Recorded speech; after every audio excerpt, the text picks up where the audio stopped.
Mae wedi troi ar gloch, gai eich croesawu ar-lein ag yn yr ystafell i'r seminar ymchwil cyntaf gyda ni yn Ysgol y Gymraeg eleni. Mae gyda ni rhywun sydd yn gyfarwydd i ni fel cynfyfyriwr, sef Dewi, croeso ato ni Dewi. Mae Dewi hefyd wrth gwrs wedi bod i ambell i le arall sydd bron o bod yr un mor adnabyddus y Prifysgol Cardiff. Mae Dewi wedi treulio cyfnodau ymchwil draw yn Nilyn gyda'r Institute of Advanced Studies. Mae hefyd wedi treulio cyfnodau yng Nghaergrawnt hefyd, os fi'n cofio'n iawn. Ac felly mae wedi cytuno siarad i ni heddiw am ei ymchwil diweddara. Y teitl sydd da fi yw, wel, mae yna rhywbeth Lladin ar y dechrau, na I ddim trial ymarfer fy Lladin, ond beth bynnag Golwg ar draethodau Robert Owen yn Llyfrgell Apostolaidd y Vatican. Bydd Dewi'n siarad am rhyw 40 munud ac yna bydd rhyw chwarter awr neu rhywbeth felly ar ddiwedd y seminar i chi ofyn eich cwestiynau. Felly, Dewi, bant i chi. Diolch yn fawr, Dermot. A diolch i chi gyd am ymuno. Mae wir yn bleser cael cyfrannu at y gyfres hon o seminarau. Felly, troi Cadualladr yn paratoi llynges. Tyranodd lais Angylaidd yn ei orchymyn i beidio a gwneud hynny. Ni ddymunau Duw i'r Brythoniaid reoli dros Ynys Prydain ragor, tan i'r amser y dywedodd Myrddin amdani wrth Arthur gyrraedd. Gorchmynnodd y llais i Cadualladr fynd at y pab Sergius yn Rhufain, ble, ar ôl cyflawni penyd, y caiff ei gyfrifyd ymhlith y seintiau. Dywedai trwy ei fendith ef, y byddai pobl Brydain un diwrnod yn adennill yr ynys. Anddaw'r amser tyngedfennol hwnnw, ond ni fyddai hyn yn digwydd tan i'r Brythoniaid gymryd corff Cadualladr o Rhufain a'i ddwyn i Brydain. Bryd hynny yn unig y byddent yn adennill eu teyrnas goll, ar ôl darganfod cyrff y seintiau eraill. Dyma eiriau Sieffre o Fynwy sy'n trafod penderfyniad Cadualladr i ildio'i deyrnas i dderbyn barn Duw ar ei bobl a mynd i Rhufain. Yn ôl yr hanes, ar ôl cyrraedd Rhufain, aeth yn sal a bu farw yn 689. Dywed Sieffre y cafodd ei ryddhau o garchar y cnawd a mynd i mewn i balas y deyrnas nefol. Dyma oedd diwedd rheolaeth Brenhinoedd y Cymru dros yr ynys, ac wedi hynny cawsant eu cyfyngu i ran orllewinol Prydain, heb frenin ac heb undod. Dyma oedd stori'r Cymru. Roedd Cadualladr yn ffigwr grymus yn wleidyddol, ac mae'n ymddangos yn gyson mewn cerddi proffwydol fel gwaredwr y Cymru. Yn ôl Carol Richardson, Cadualladr's pilgrimage to Rome was a faithful investment in the future salvation of the British people, and Rome was key to safeguarding Welsh identity in the context of English dominance. Am resymau amlwg felly, cariodd Harri Tudur faner y brenin Cadualladr ar faes Bosworth ym 1485, ceisiodd gyfiawnhau ei hawl i'r goron mewn gwisg broffwydol Gymreig, fel un sydd wedi dod i adfer rheolaeth y Britaniaid. Roedd yn un o ddisgynyddion Cadualladr wedi'r cyfan. Roedd Edward y Pedwerydd yn hawlio i fod yn olynydd i'r brenin Cadualladr, ac felly Richard y Trydydd hefyd, trwy Gladys Ddu, merch Llywelyn ap Iorwerth, un o'i hynafiaid, ac efallai bod Harry yn ymateb i'r Iorciaid. Ond roedd yna broblem. Roedd esgyn Cadualladr dal yn Rhufain a heb ei darganfod, ond nid am hir. Llai na chanrif yn ddiweddarach, credodd rhai y darganfuoedd yr esgyn hyn yn hen eglwys Sant Pedr. Ond roedd yna broblem arall. Nid enw Cadualladr oedd ar y bedd. Yn ôl Giovanni Dei, y gŵr a luniodd casgliad o fywgraffiadau o archesgobion Milan ers dyddiau Barnabas Sant hyd at Carlo Borromea, sydd yn tynnu ar lawysgrif o gasgar y Cadno Sirleto, bedd Caedwalla oedd y bedd hwn. Roedd y beddrod a'i fedd argraff a ddarganfuwyd yn ôl Dei yn y blynyddoedd diwethaf, y cyn 1571 pan gwblhaodd y gwaith, gan weithwyr wrth atgyweirio Eglwys San Pedr yn dweud mae brenin y Saeson a aeth i Rufain a marw ar ôl cael ei fendithio gan y pab sydd wedi ei gladdu yno. Ac mae'n tynnu yn debyg, yn debygol ar Bedr. Yn wyneb y camgymeriad a'r anghyfiawnder hwn, ysgrifennodd Robert Owen o Blas D Caernarfon 2 draethawd yn mynnu mae'r brenin Cadualladri, brenin olaf y Britaniaid, pia'r bedd, a bod y prif haneswyr yn dangos hynny'n glir, ac felly mae'n rhaid cywiro'r bedd argraff. Nod y drafodaeth hon yw cyflwyno cynnwys y traethodau ac awgrymu dyddiad a lleoliad eu cyfansoddi. A fy mwriad yw cyflwyno ymdriniaeth o'r dyddiadau i gyfnodolyn erbyn diwedd y flwyddyn. Yn 2024, cerddaeth y fraint o dreulio 2 gyfnod yn archwilio casgliadau Llyfrgell Apostolaidd y Fatican yn Rhufain am ddeunyddiau yn ymwneud â hanes y Cymru. Yn gyntaf dan nawdd cronfa Goffa Saunders Lewis ac yna eto gan gronfa Anthony Whiting, ac ariennir rhan nesaf yr ymchwil sef y cyfieithu gan y Catholic Record Society ac rwy'n dra diolchgar iddyn nhw i gyd. Wrth archwilio'r casgliadau, roedd yn ddigon ffodus i ail ddarganfod y traethodau hyn gan Robert Owen. Nid yw proses y darganfyddiad yn gyffrous, chwilio trwy fynegau BAV oedd hwn am enwau Cymraeg. Mae bylchau sylweddol yn ein gwybodaeth ni o hanes Owen yn hytrach. Ni'n gwybod ei fod yn dod o deulu o Gatholigion ymroddgar, roedd yn frawd iau i Hugh Owen, un o gynllunwyr Brad y Powdr Gwn, ac roedd Robert fel Hugh yng ngwasanaeth Iarll Arundel, Henry Fitzallen. Gwn iddo adael Prydain erbyn 1570 a mynd i Goleg Dwai mwyn astudio'r gyfraith, cyn mynd i Rufain am gyfnod, ym lle y cafodd ffafr gan y pab Gregory'r 13. A ddywedodd o'r esgob Aras i roi bywoliaeth iddo yn ei ysgobaeth yn 1573. Nid yw'n ymddangos i Owen gael swydd yn ysgobaeth Aras, ac roedd yn aml yn Rhufain ac ym Mharis yn y 70au. Ond wedyn dechreuodd weithio yn yr eglwys yn Ffrainc yn weddol agos at Ebrill 1582, a dyn ni'n gwybod yn sicr ei fod yn ganol Le Mans yn 1588. Ei draethodau yw ein diddordeb ni prynawn yma. Ysgrifennodd Owen 1 traethod at y pab sydd ar y chwith, neu ar y ddim, ac 1 arall at y Cardinal Sirletto, sef Llyfrgellydd y Vatican, ac 1 o brif ysgolheigion yr Eglwys Gatholig. Mae'r traethodau yn amddiffyn seiliau hanesyddol taith y brenin Cadualladr Fendigaid a aeth i Rufain ar ddiwedd y 7fed ganrif.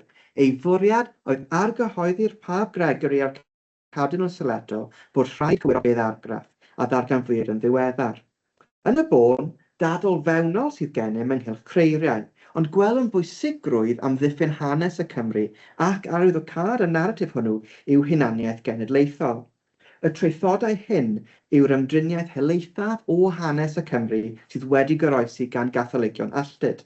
Ynddynt hefyd cawn yr ymdriniaeth helaethaf o'r brenin Cadualladr gan unrhyw awdur Cymreig yn ystod y cyfnod modern cynnar. Mae'r 2 draethawd wedi ei rhwymo un ar ôl y llall yn fatlat 6160, sydd ar gael ar-lein trwy'r luniau o safon isel ar wefan y BAV, a dyna nhw ar y sgrin. Cynnwys y llawysgrif yw traethodau hanes a deunyddiau perthnasol eraill a anfonwyd at y Cardinal Guglielmo Sirletto, gan ddechrau gydag actau Pedr a Paul yn Rhufain a gorffen gyda rhai pethau cyfiadwy am Umbria. Mae'r llawysgrif yn trafod sawl man ar draws Ewrop. Mae 2 draethawd Owen yn dilyn ei gilydd ar ffolios 259 i 274, gyda'r cyntaf ar 259 i 67, a'r ail o 68 i 74. Mae'r 2 draethawd yn yr un llaw, ac maen nhw'n debyg iawn, gyda'r ail yn fyrrach ac yn gopi glanach, gyda llai o bethau wedi croesi allan. Oherwydd ei bod ym mhapurau Sirletto, mae'n debygol y rhoddodd y pab ei draethawd iddo. Nid yw'n eglur pa un ddaeth gyntaf, ond rwy'n amau ar ysgrifennwyd fersiwn y pab gyntaf. Bwysigrwydd a'r ffaith bod yr ail yn fwy cryno, sy'n gallu awgrymu iddo ysgrifennu'n weddol sydyn. Ymddengys y traethodau ym mhrif pesynnau Prydeinig y llawysgrif, ac maen nhw'n dilyn 2 draethawd ar hawliau brenhinol Mary, Brenhines y Scotiaid, a darn byr o Flores Historiarum Matthew o Baris neu San Steffan fel ei gelwyr yma, yn trafod teithiau brenin una a brenin offa i Rufain yn yr 8fed ganrif. Ers dod o hyd i'r traethodau hyn, des i ar draws 3 chyfeiriad atynt. Ddwywaith ar ddechrau'r 11fed ganrif gan Griffith Hartwell Jones, rheithor Nutfield Surrey a oedd yn fywoliaeth Coleg yr Iesu, ym ble mae'n cyfeirio atyn nhw yn ei erthygl Italian Influence on Celtic Culture a'r graffwyd yn y Cymrodorion yn 1907, ac yna atgynhyrchwyd i'r erthygl honno yn Celtic Britain and the Pilgrim Movement yn 1912. Mae Jones yn nodi y bu yna ddadl ynghylch ar ysgrif a ddarganfuwyd yn yr 11fed ganrif ar 15 yn Eglwys St Peter, gan nodi fod yna document in the Vatican Library which contains an earnest and wordy protest addressed to the Pope by Robert Owen. Nid yw'n ymddangos iddo weld y traethodau hyn, oherwydd nid yw'n ymwybodol fod yna 2 draethawd, na chwaith ei bod un wedi ysgrifennu ar gyfer syrleto. Mae'n bosibl y dysgodd Jones am y ddogfen gan un o'r 2 ysgolhaig y mae'n nodi ei ddiolch iddyn nhw. Henry Jenner, gynt yn gynorthwyydd hun yn adran lawysgrifau Amgueddfa Brydeinig, neu John Hobson Matthews, gynt yn archifydd cyhoeddus Caerdydd, a bu'n gymorth iddo gyda llawysgrifau Cymreig. Roeddent hwy ill 2 yn geltegwyr, a diddordebau arbennig yn y Gerniweg. Rhywbeth arall oedd yn ei huno oedd ei Jacobitiaeth, sef ei hymlyniad at hawl disgynyddion Stiwartiaeth i'r goron, sef safbwynt a gysylltu bron yn ddieithriad a Chatholigion Prydeinig. Roedd Matthews ei hun yn aelod o'r Eglwys Gatholig ac yn un o sylfaenwyr the Catholic Record Society, sydd wedi bod mor bwysig yn cefnogi astudiaethau a'r Gatholigiaeth. Tra gwnaeth Henry Jenner gyfraniad weithiau Catholig amrywiol. Mae'n bosibl felly y cafodd Jones y wybodaeth oddi wrth un ohonyn nhw, neu oddi wrth mynegau oedden nhw wedi rannu gyda fe o ddeunyddiau Prydeinig sydd yn y Vatican a oedd neu sydd dal ar gael ym Mhrydain. Nid yw mynegeuon y Vatican yn nodi mai at y pab yr ysgrifennodd. Ar daw'r 3ydd cyfeiriad atynt o waith D. Tecwyn Lloyd, ac yna bapurau sydd ar gael yn y Llyfrgell Genedlaethol ceir y droddiad o'i daith ymchwil yn i'r Eidal yn 1951 i 2. Ynddo y cyfeiriau at y traethodau, ond nid yw'n ymddangos iddo ef gael y cyfle i'w darllen yn fanwl, oherwydd ei fod yn meddwl mae cronodeb o hanes cynnar Prydain ydynt, yn hytrach na traethodau yn amddiffyn seiliau hanesyddol taith y brenin Cadualladri Rufain. Mae'n amheus gen ei ddaudd wedi gweld bellach, ac a diolch i Paul Brian Quinn am nodi hyn, roedd Tecwyn Lloyd yn tueddu anfon aelodau'r eglwys i wneud ei waith maes wrth iddo fe fwynhau Rhufain yn yfed ac yn gledda. Felly, cyd-destun y traethodau yw'r darganfyddiad honedig yma a wnaethpwyd wrth atgyweirio hyn eglwys San Pedr, rhywbeth y daeth yn hysbys i Owen yn agos at ddyddiad cyfansoddi'r traethodau. A'r ffaith bod y Cardinal Sirleto yn achos yr ail draethawd wedi benodi i gyflafareddu ar y mater. Mae'r ffaith y gorfu rhywun gael ei benodi i ddedfrydu yn awgrymu ei fod yn achosi tensiynau yn Rhufain a bod angen datrysiad awdurdodol o ben yr eglwys. Mae'n werth nodi hefyd y bu Sirleto yn gyfeillgar i'r Cymru oedd yn yr Eidal yn benodol, fel y tystiad cynifer o lythyrau gan Owen Lewis a drafodwn yn y man. Yn ôl y bedd argraff, bedd Cadwalla, brenin Wessex o'r 7fed ganrif ar 2, ac mae'r geiriau honedig yn ôl Giovanni De yn adlewyrchu geiriau Beda. Dyma fai mawr yn ôl Robert Owen, a cheisiodd ar gyhoeddi'r pab ar Sirleto i gywiro'r beddrod oherwydd bod Beda wedi camddeall. Ond nid yw Owen yn esbonio pam fod y manylion yn anghywir ar y bedd argraff. Darllenodd Owen yn eang, ac mae'n gyfarwydd â'r prif destunau ar y pwnc, gan gynnwys rai canoloesol a thestunau gyhoeddwyd yn yr 11fed ganrif ar 15. Yn wir, mae'n defnyddio golygiadau print o nifer o awduron o'r oesoedd canol. Mae'r treigar cyntaf, sef yr un at y pab, yn agor gyda chyflwyniad cryno yn esbonio'i gymhelliant, sef i amddiffyn enw Britaniaid sydd yn cael ei sarhau yn anghyfiawn. Nid oes unrhyw destun yn hysbys hyd yma yn cynnwys y syrhad, ond ni rhaid i'r syrhad hwn fod wedi ysgrifennu lawr wrth gwrs. Bod Owen yn honni nad yw'n cael ei symud gan yr anghyfiawnder sydd wedi dod i'w genedl, dywed ei fod yn ceisio'r gwirionedd ym mhob peth fel unrhyw ddyn diwio. Ond mae'n debyg ei fod yn... Ond nid yw'n debyg ei fod yn hwylio unrhyw un. Felly o'r cychwyn cyntaf, ceisia Owen sefydlu ei hun fel awdurdod ac fel sylwebydd di-duedd. Dywed hefyd ei fod yn mynd i esbonio pam yr aeth i Rufain fel pererin ar ôl ildio'i goron. Mae'n mynnu nad brenin yr Eingl Sacsoniaid, sef term mae Owen yn ei ddefnyddio, a drodd at Gristnogaeth tua'r un cyfnod a aeth i Rufain. Yn sgil hyn, mae'n gofyn i'r pab i'w benodi ef, i esbonio'r mater iddo, os yw'n ddymunol, gan ddangos pa un o'r ddau frenin ddaeth i Rufain. Ac felly mae'n glir roedd yna rhyw fath o berthynas rhwng Owen a'r pab, ac yn ôl llythyr Ptolemog Gali, roedd y pab wedi bod yn hael iawn i Owen rhwng 1575 ac 1576. Ac enghraifft bellach o hyn yw'r llythyr yr anfonodd at esgob y ras.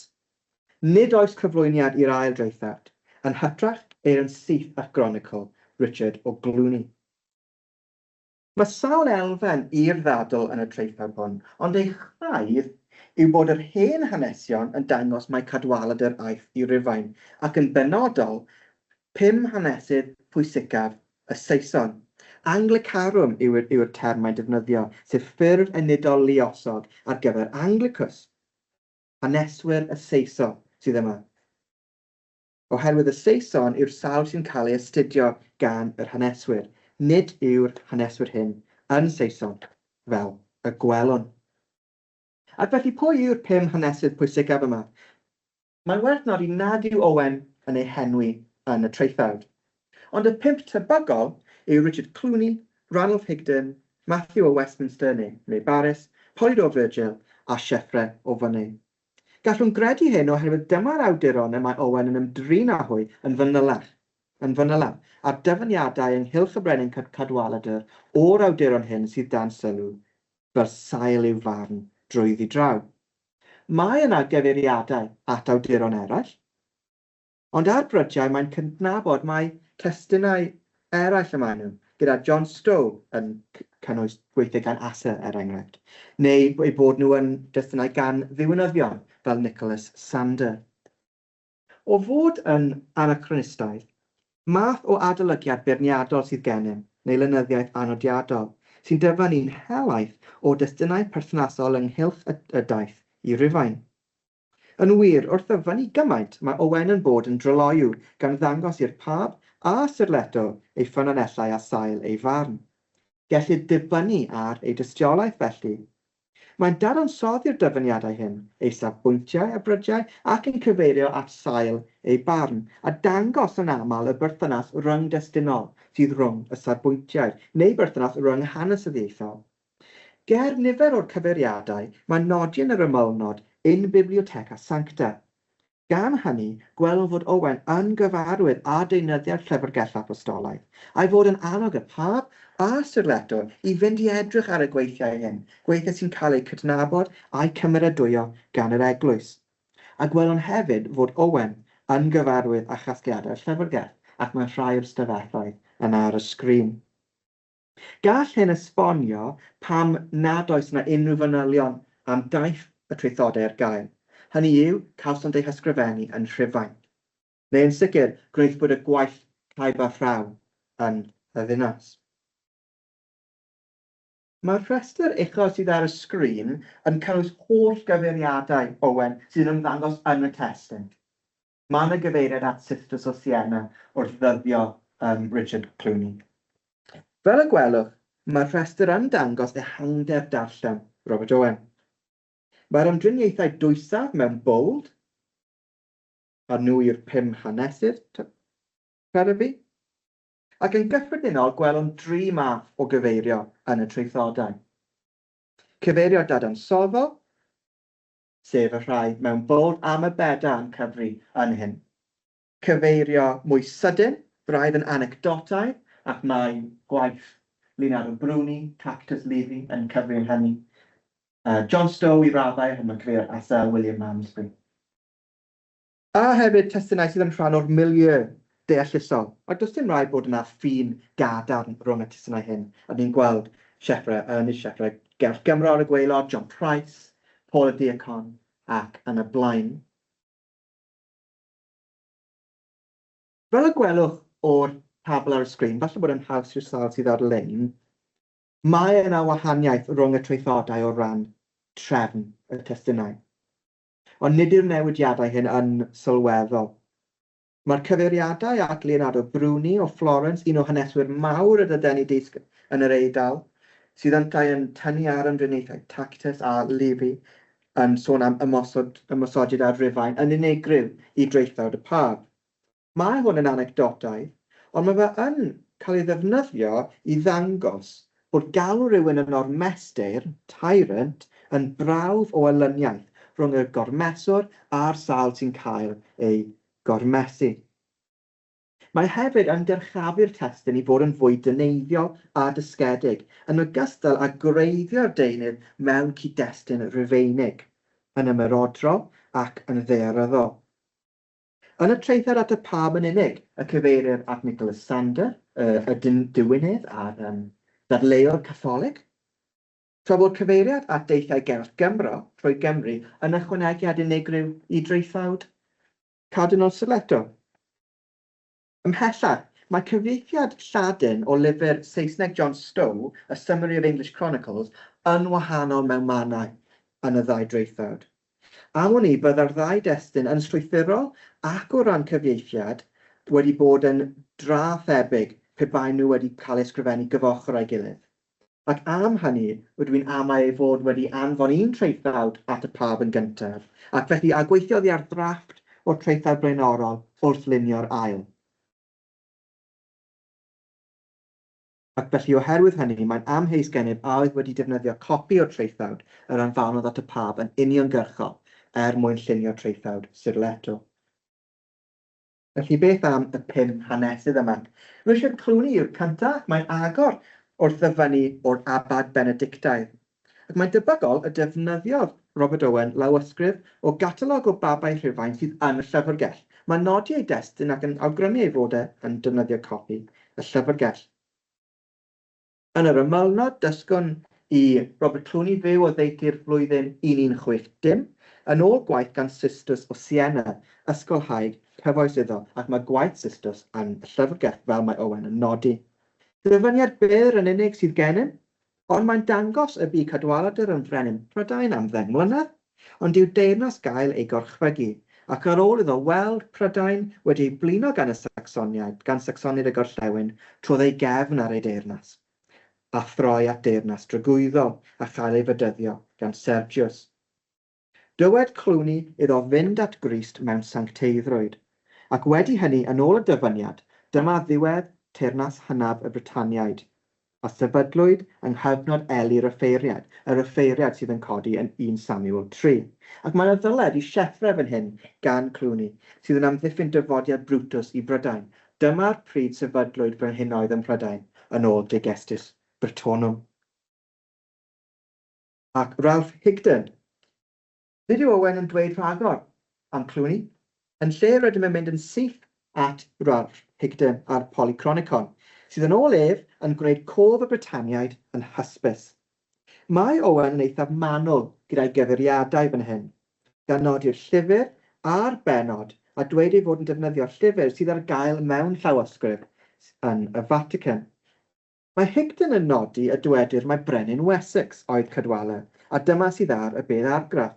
Ond yn ôl ef mae'r bedd yn anghywir. Mae Higden yn beirniadu'r beddrod.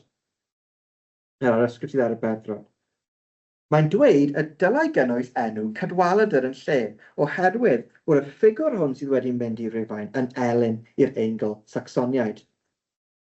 Mae'n ddiddorol nodi y penderfynodd Owen barhau I ddyfynu Higden ym lle mae'n beirniadu credoau Britaniaid ynghylch dychwelyd esgyrn Cadwaladr o Rufain, fel rhai anhygoel neu ffigio, fabulosan yw'r gair mae'n defnyddio yn Lladin.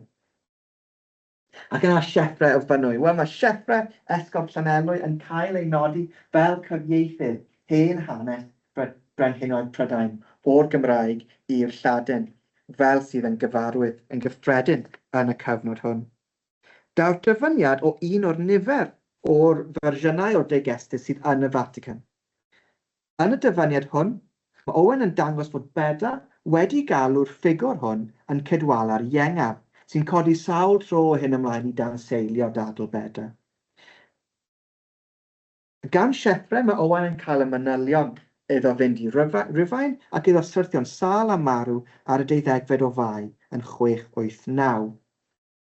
Wrth ddyfynu sieffre, dyw Owen ddim yn cyfeirio at broffwydoliaeth ynghylch adfer teyrnas y Britaniaid. O ystyried dyfyniad higden ar y ffolio blaenorol, nid yw hynny'n rhyfedd. Nid yw Owen yn ymddangos fan hyn fel petai yn hyrwyddo'r broffwydoliaeth. Nid oes cyfeiriad at eiriau Myrddin chwaith, ac roedd proffwydoliaeth Myrddin yn mynegau y llyfrau gwaharddedig yr eglwys ers 1559. Beth sydd yma yn hytrach yw pwyslais ar ddiwioldeb Cadualladr, ac mae Cadualladr yn dweud yn ôl dyfyniad gwae ni bechaduriaid ac iddo fynd i Rufain mwyn teyrnas Dduw.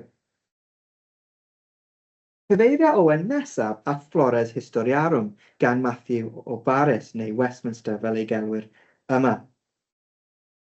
Yn yr ymylnod y tro hwn, mae Owen yn nodi rhywbeth tudalennau, sydd yn cyfateb i olygiad Thomas Marsh o'r testunau gyhoeddwyd yn 1570, ac ar y sgrin mae'r tudalen nesaf sydd yn dod ar ôl y treithawd yn cynnwys testunau gan Matthew o Baris am deithiau una ac offa. Wrth ddyfynu Flores Historiarum, sydd yn trafod marwolaeth Cadwallon yn 676, dywed i'r brenin Cadualladr ddilyn ef ar ei orsedd, a dyma'r ffigwr y mae Beda yn ei alw yn Caedwala'r iengaf yn ôl Paris. Ac felly beth mae Robert Owen yn ceisio gwneud fan hyn yw llunio dadl i danseilio Beda i ddweud fod e wedi camddiffinio Cadualladr, wedi drysu rhwng dau ffigwr gydag enwau tebyg. Nad yw Matthew yn cefnogi barn sieffre yn uniongyrchol yn ôl Owen ynghylch hunaniaeth Cadualladr fel un o Britaniaid, dywed Owen iddo dirnasu am 12 o flynyddoedd ac o ychwanegu 12 a 678, sef dyddiad dechrau y dirnasiad, cyrraeddo'n 688 yn ôl Owen, a mae fynd gosod y sums yn y margin hefyd, sef yn fwy na lai y flwyddyn yr aeth Cadualladr i Rufain yn ôl sieffre. Ond mae Matthew Paris yn dywedog ynghylch pwy yn union aeth i Rufain, ac mae'r frawddeg benodol honno dal yn peri trafferth i mi ar hyn o bryd, felly na symud ymlaen i drafod Polydor Virgil. Fel unrhyw un sy'n trafod hanes y Cymru yn y ganrif hon, mae Owen yn cyfeirio at Polydor Virgil ac Anglica Historia, a gymwsiynwyd gan Harry'r Seithfed. Nid yw'n ormodiaeth dweud mae Virgil yw prif ddehuryn haneswyr Cymru'r cyfnod hwn. Ond mae Owen yn mynd i gyfeiriad gwahanol. Ei fod yn gyfarwydd a gwrthwynebiad Sion Pris yn y Defensio a Humphrey Llwyd yn y Fragmentum, mae'n defnyddio Virgil fel awdurdod sydd wedi dynwared sieffre wrth ymdrin â'r brenin Cadualladr. Bod Owen yn nodi bod Virgil yn gywir yn eang, mae'n anghywir ynghylch dyddiad ymadael Cadualladr i Rufain a'i farwolaeth. Ni aeth yn y flwyddyn 600. Mae hynny'n anghywir yn ôl Owen, oherwydd dywed Virgil ar yr un dudalen yw dad farw yn 635, ac i Cadualladr y mab ddod yn frenin ar ei ôl. Gwall yw hyn.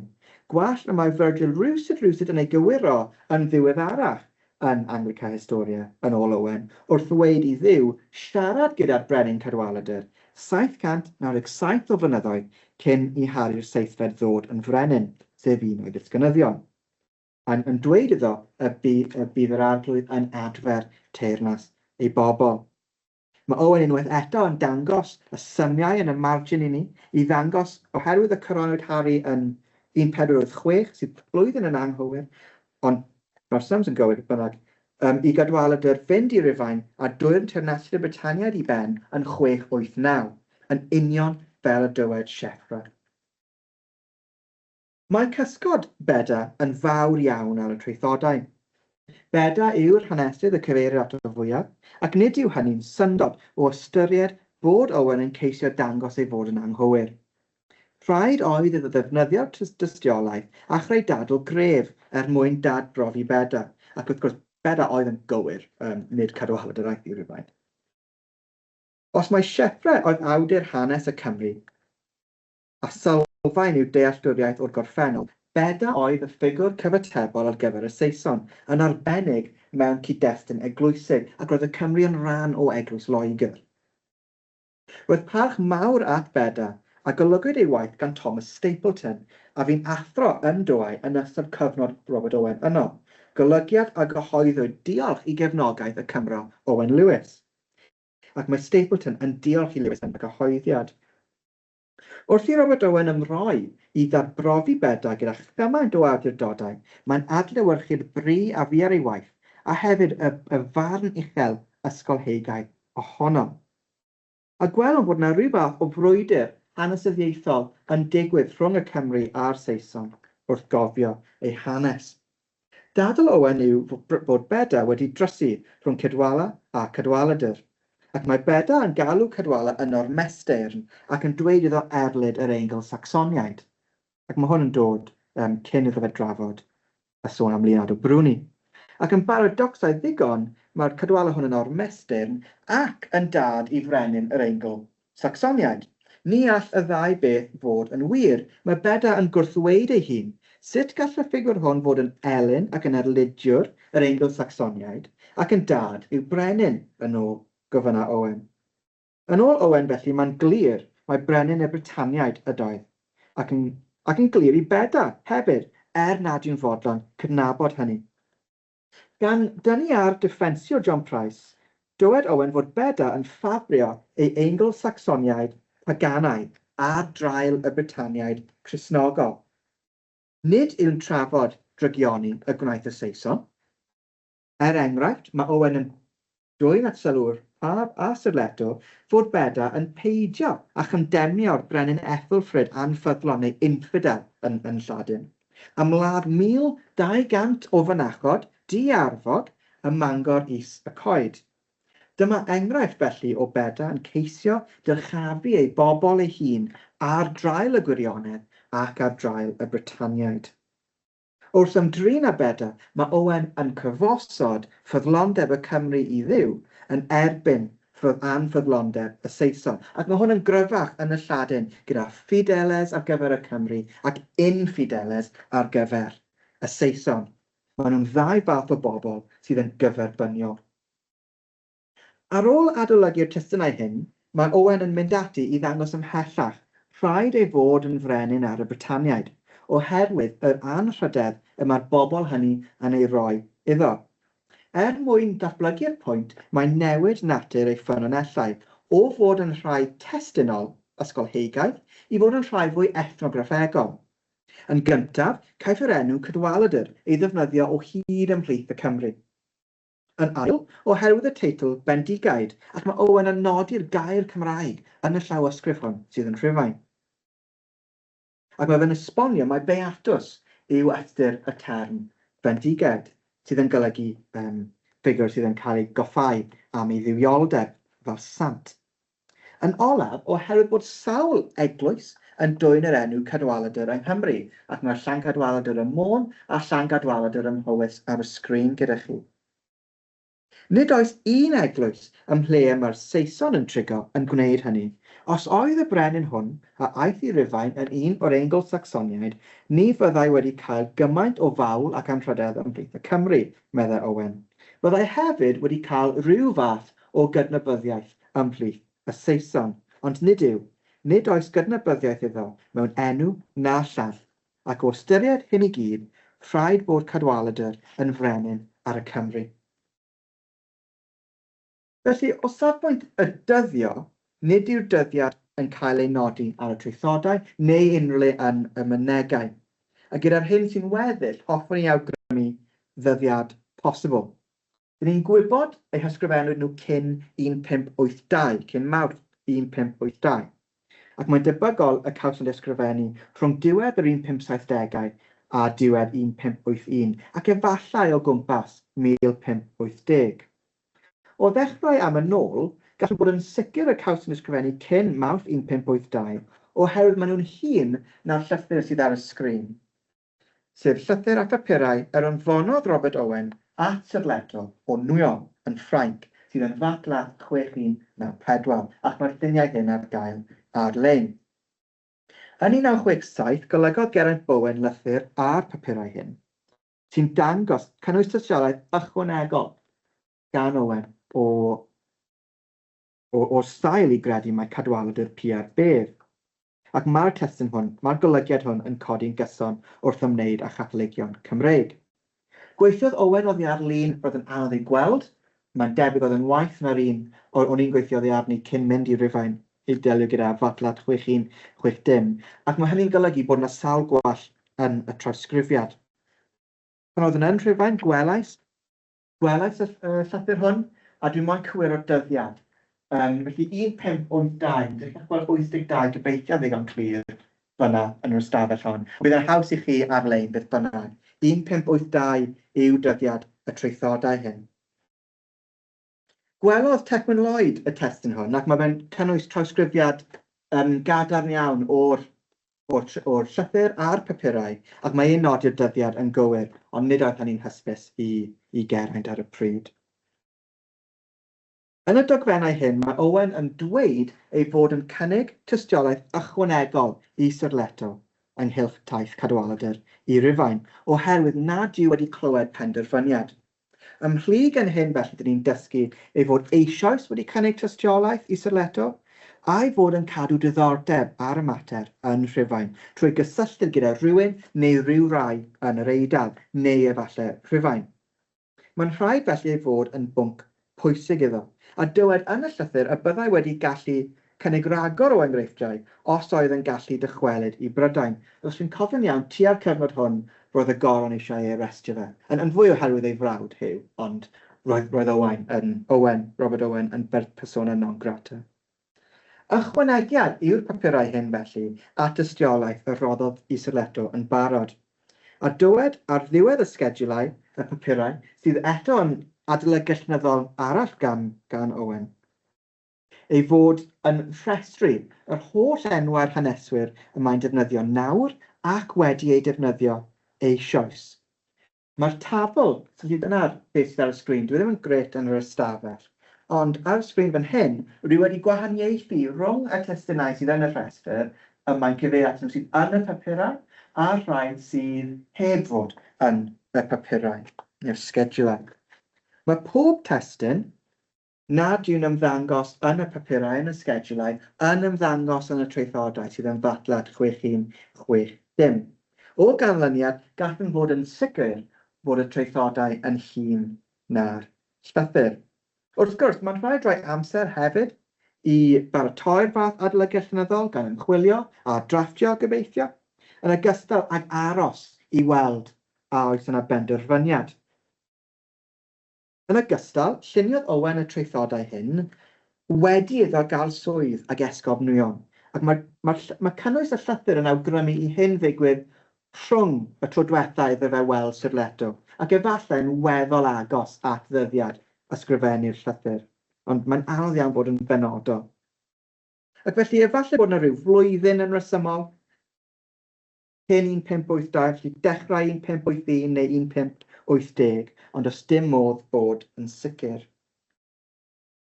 Os ydyn ni'n cymryd bod y llythyrau hyn yn wedi ysgrifennu rhwng tua 1579 ac 1581, mae'r traethodau wedyn yn cael eu lleoli yn agos iawn at ddyddiad llythyr gan Owen Lewis at Sir Leto. Roedd Lewis gynt yn athro yn Dwai ac felly yn nabod Robert Owen. Ond treuliodd Lewis y rhan fwyaf o'i yrfa yn yr Eidal. Roedd yn agos at ganolfannau grym yr Eglwys Gatholig a daeth yn esgob Casano yn 1588, ac roedd ar fin dod yn gardinal cyn ei farw yn 1595. Ysgrifennodd Lewis nifer o lythyrau at Sir Leto, gan gynnwys un ar y 15fed o Ragfyr 1580.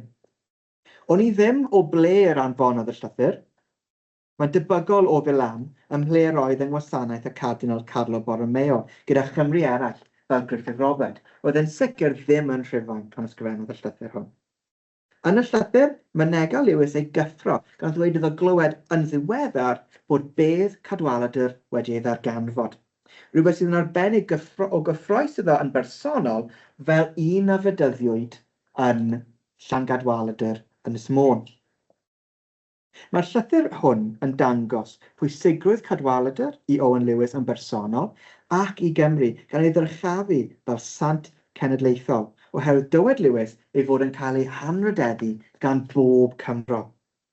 Mae Lewis yn deheu am gael bod yn Rhufain mwyn cusanu'r creiriau a gweddio ger ei bron. Ac mae'r llythyr hwn yn llawn cyffro sy'n awgrymu'n gryf iddo glywed am y darganfyddiad ac ysgrifennu at Sir Leto yn weddol sydyn. Tybed, a oedd Robert Owen wedi dweud wrth ei genathro yn dwau am y darganfyddiad. Yn y llythyr, dyn ni'n dysgu bod Owen Lewis wedi bod yn chwilio yn rhyfal yn Rhufain am y bedd hwn. A'i fod yn argyhoeddiedig mae'r bedd hwn a ddarganfuwyd yw'r un y ceisiasau. Yn ogystal, mae'n dweud ei fod wedi anfon nifer o bapurau i Sir Leto ar y pwnc.